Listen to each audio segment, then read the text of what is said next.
Okay, this is a very important and momentous day.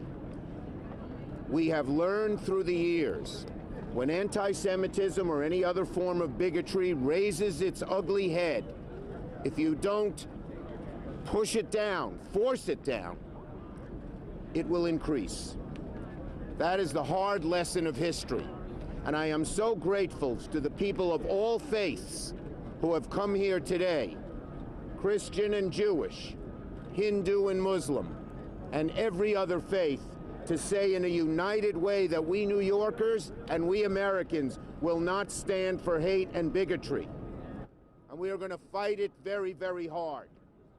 Thank God America is different than other countries. But we have learned the lesson through the years, and I'm going to tell you a brief story.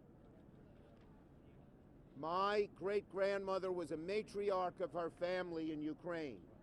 When the Nazis came in 1941, they said, gather your entire family on your porch. 31 people gathered from 85 years old to 3 months. The Nazis said, you're coming with us. She said, we're not moving. They machine gunned every one of them down, from 85 years old to 3 months.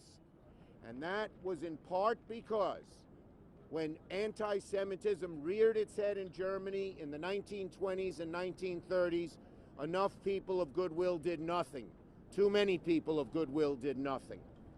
We are people of goodwill, and we will not stand for bigotry of any type, anti-Semitism or any other bigotry, and we will be very, very forceful against it.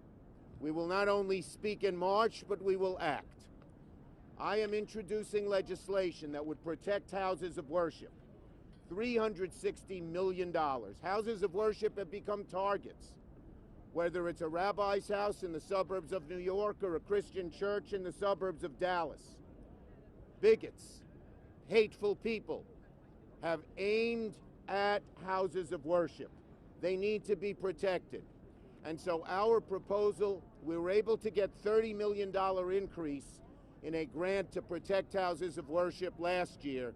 I am now proposing that it quadruple to $360 million. That will allow our houses of worship to fortify themselves with cameras and gates and strong doors, and will allow them to hire security so that they can protect themselves.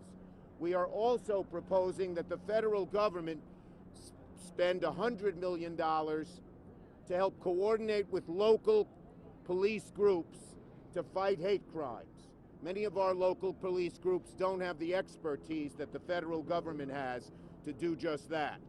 And if we fight hate crimes and we can go after those who perpetrate them and those who encourage them and act on them, we can do a lot of good.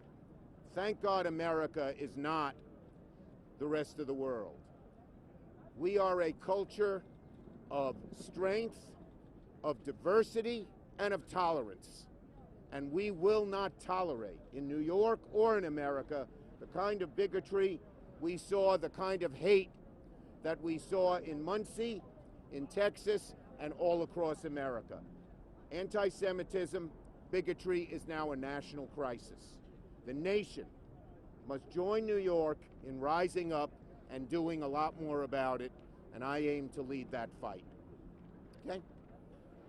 All right? What's behind the rise right now? There are many reasons for the anti-Semitism, many.